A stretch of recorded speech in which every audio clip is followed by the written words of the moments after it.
Okay, तो इसको अच्छे से पढ़ते हैं। इस पर लिखा है कि ये एक यूनिफॉर्म बीम है, वेट W और लेंथ L।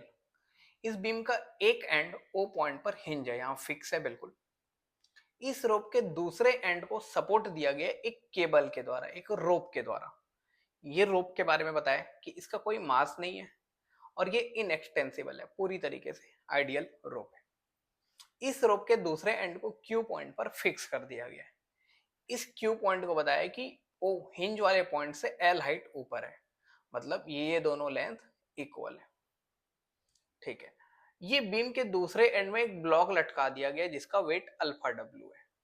ठीक है, और एक बात और बताया कि ये जो रोप है ये मैक्सिमम कितना टेंशन सहन कर सकता है, 2√2 W मैक्सिमम टेंशन बताया उसका। और उसके बाद ये चार ऑप्शंस को चेक करने। तो चलो हम लोग क्वेश्चन अब पढ़ लिए, इसको साफ करते हैं और सॉल्व करेंगे।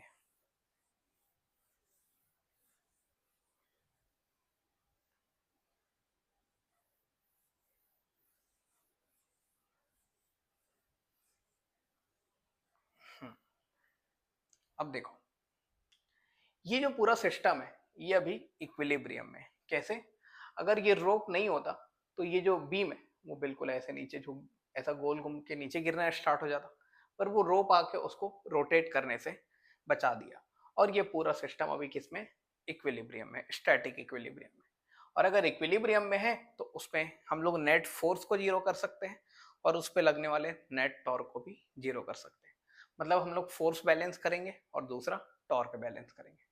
तो फोर्स बैलेंस करने के लिए हम लोग देख लेते हैं कि इस जगह पर टोटल कितने फोर्सेस एक्ट कर रहे हैं। जैसे इस बीम को अगर हम लोग देखें तो ये रोप उसको खींच रहा होगा, मतलब इस रोप में टेंशन लग रहा होगा जो हम लोग यहाँ पर बनाए हैं, ये टेंशन जिसको आगे चल के हम लोग दो कंपोनेंट में, उसके वर्टिकल और हॉरिजॉन्टल में ब्रेक कर लेंगे। इस पॉइंट पर नीचे की तरफ ब्लॉक है, अल्फा डब्ल्यू वेट है, मतलब नीचे की तरफ अल्फा डब्ल्यू लग रहा होगा, तो ये लग रहा होगा अल्फा डब्ल्यू। लिखते हैं, ये होगा अल्फा डब्ल्यू। इस पूरे रॉड का जो वेट है वो डब्ल्यू है, और एक यूनिफॉर्म है। यूनिफॉर्म है मतलब उसका जो पूरा वेट, जो पूरा मास होगा वो उसके सेंटर पर कंसंट्रेट होगा। ये एल लेंथ का है तो L/2 उसका मिड पॉइंट होगा, यहाँ से L/2, तो पूरा वो नीचे की तरफ लग रहा होगा बीचों बीच। कितना? डब्ल्यू। इसका लेंथ यहाँ से यहाँ तक कितना होगा? L/2, तो ये भी कितना हो गया? L/2। ठीक है, ये यहाँ पर हिंज है तो वॉल भी इस बीम पर रिएक्शन फोर्स लगा रहा होगा, बिल्कुल एक तरफ लगा रहा होगा हॉरिजॉन्टल में और दूसरी तरफ वर्टिकल में। वर्टिकल में हम लोग कैसे बोले कि वो ऊपर लगा रहा होगा? अभी हम लोग को नहीं पता कि ये सच में ऊपर लगा रहा है कि नीचे लगा रहा है। तो अभी हम लोग मानते हैं कि यहाँ से ये जो वॉल इस बीम पर जो रिएक्शन लगा रहा है वर्टिकल में वो ऊपर लगा रहा है। हम लोग सॉल्व करके देखेंगे और अगर आंसर नेगेटिव आ जाएगा इसका मतलब वो किधर लगा रहा होगा? नीचे लगा रहा होगा। तो अभी हम लोग स्टार्टिंग में ऊपर ले लेते हैं। तो ये दो मार्क है, एक ये मार्क है क्या? रिएक्शन एक्स डायरेक्शन का, और ये जो है वो रिएक्शन वाई डायरेक्शन का। और एक काम की चीज है कि दोनों के लेंथ एल है तो ये वाला एंगल होगा 45, तो ये एंगल हम लोग बना लेते हैं 45। ठीक है, ये फोर्स हमारा क्या था? टेंशन। तो इस टेंशन के दो कंपोनेंट, तो ये हो जाएगा T sin 45 और ये हो जाएगा T cos 45। चलो सबसे पहले फोर्स बैलेंस करते हैं। तो फोर्स बैलेंस करूंगा तो ऊपर टोटल कितने फोर्स लग रहे हैं और नीचे कितने फोर्स लग रहे हैं उसको बराबर कर दूंगा। राइट में कितने लग रहे हैं और लेफ्ट में कितने लग रहे हैं उसको बराबर कर दूंगा। पर अगर मेरे को केवल क्वेश्चन में टेंशन कैलकुलेट करना रहता तो मेरे को फोर्स के बजाय मैं सीधे टॉर्क बैलेंस करने में जाता।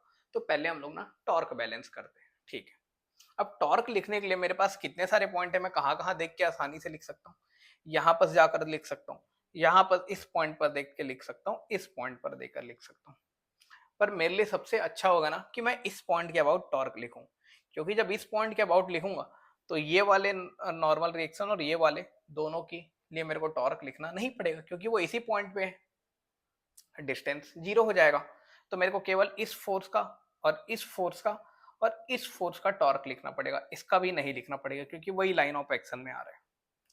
तो केवल जब इस पॉइंट के लिए लिखूंगा तो एक, दो और तीन फोर्स के लिए लिखने पड़ेंगे। पर अगर मैं इस पॉइंट के अबाउट टॉर्क लिखता तो मेरे को इसके लिए और इसके लिए तो नहीं लिखना पड़ता, पर इसके लिए लिखना पड़ता मेरे को। क्या मेरे को ये फोर्स की वैल्यू पता है? नहीं पता है। तो ये वाला फोर्स नहीं पता है, तो मैं यहाँ पर टॉर्क भी नहीं लिख पाऊंगा। तो सबसे अच्छा होगा कि टॉर्क जो हम लोग लिखे वो इस पॉइंट के अबाउट लिखें। इस पॉइंट के अबाउट लिखूंगा तो देखूंगा कि ये वाला फोर्स किधर लग रहा है, नीचे। और डिस्टेंस यहां से अगर देखूंगा तो डिस्टेंस किधर है, इधर।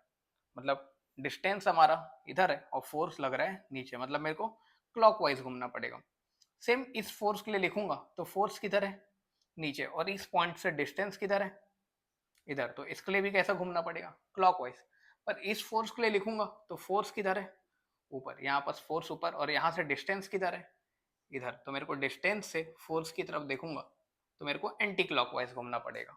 और बैलेंस करने के टाइम हम लोग क्लॉकवाइज को बराबर करते हैं एंटी क्लॉकवाइज के। तो चलो, ये दोनों हमारे क्लॉकवाइज है और ये हमारा एंटी क्लॉकवाइज।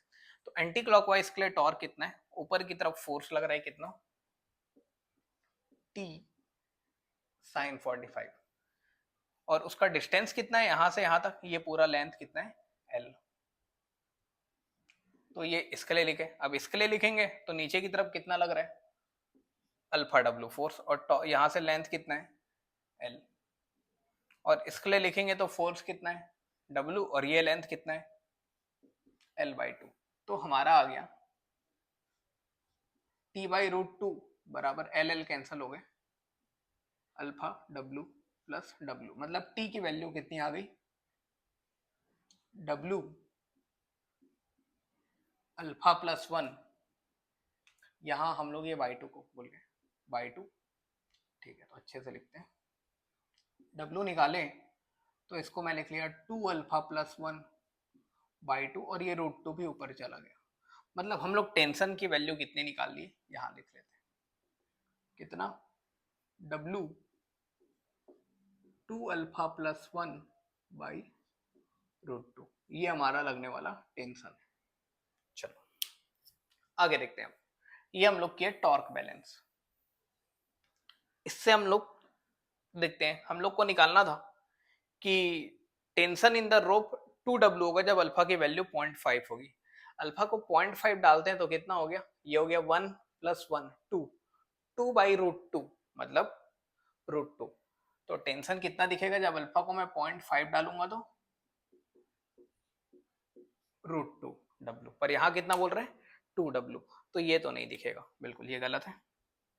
रोप ब्रेक हो जाएगा जब अल्फा की वैल्यू 1.5 से बड़ी होगी। चलो देखते हैं ये मैक्सिमम कितना टेंशन सह सकता है।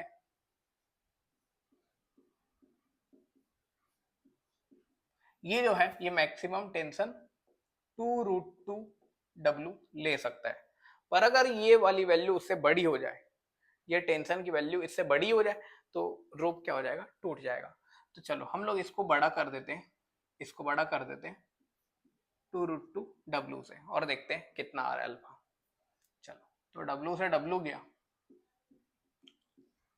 ये हो गया 4 3 1.5। ठीक है, मतलब अल्फा की वैल्यू अगर सच में 1.5 से बड़ी होगी तो ये वाला टेंशन की वैल्यू 2√2 से ज्यादा आ जाएगा, डब्ल्यू से ज्यादा आ जाएगा, मतलब रोप ब्रेक हो जाएगा।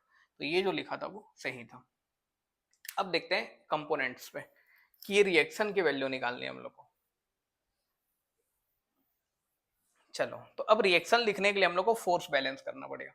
तो देखो, लेफ्ट में लगने वाला ये एक फोर्स है और राइट में लगने वाला ये एक फोर्स है। तो लेफ्ट बराबर राइट, टी कॉस 45 मतलब T/√2 बराबर होगा RX के। ठीक है, तो यहां से हम लोग एक्स कंपोनेंट निकाल, टी हम लोग इतना निकाल लेते। चलो वैल्यू को डाल देते हैं यहाँ पे। तो कितना आ गया, 2 अल्फा प्लस 1/√2 2 हो गया। तो ये हमारा एक्स कंपोनेंट आ रहा है, ये इतना लगा रहा होगा। तो एक्स कंपोनेंट की वैल्यू कितनी आएगी बोला है, जब अल्फा को 0.5 लेंगे तो डब्ल्यू आएगा। चलो अल्फा को 0.5 लेते हैं, तो 1 प्लस 1 2 2 2 खत्म। तो आर एक्स की वैल्यू कितनी दिखेगी, डब्ल्यू आते दिखेगी। हाँ, ये सही लिखा था। वर्टिकल कंपोनेंट को बोला है कि डिपेंड ही नहीं करेगा अल्फा पे। चलो निकालते हैं वर्टिकल कंपोनेंट। निकालने के लिए मेरे को वर्टिकल फोर्स को, तो ऊपर ये दोनों लग रहे हैं और नीचे में केवल ये दोनों लग रहे हैं। तो ऊपर बराबर नीचे कर दे। ऊपर में लग रहा है RY, ऊपर में लग रहा है RY और यहाँ से t साइन 45 मतलब t/√2, और नीचे में लग रहा है w प्लस ये, मतलब w कॉमन निकाल लूंगा तो अल्फा प्लस 1। ठीक है, तो यहाँ से आर वाई कितना आ गया हमारा, t/√2 कितना हो गया, t इतना है, बाई√2 करूंगा तो इसके जगह मैं लिखता हूँ पहले यहाँ पे w 2 अल्फा प्लस 1/2। ठीक है, तो यहाँ से आर वाई हमारा कितना आ गया, अगर ये आर वाई पॉजिटिव आ रहा होगा तो पक्का है कि ऊपर लग रहा होगा, अगर नेगेटिव आता मतलब ये नीचे लगेगा। ठीक है, चलो, तो ये उधर जाके माइनस हो गया, w कॉमन निकाल लिया, अल्फा प्लस 1 ये हो गया, उधर गया तो माइनस अल्फा माइनस 1/2, तो अल्फा तो गायब हो गया, तो 1/1/2, मतलब जो आर वाई है वो कितना आ रहा है, w/2 आ रहा है, इसमें अल्फा आ ही नहीं रहा है। ठीक है, तो वर्टिकल कंपोनेंट डिपेंड ही नहीं कर रहे हैं, इसको चेक भी कर सकते हैं।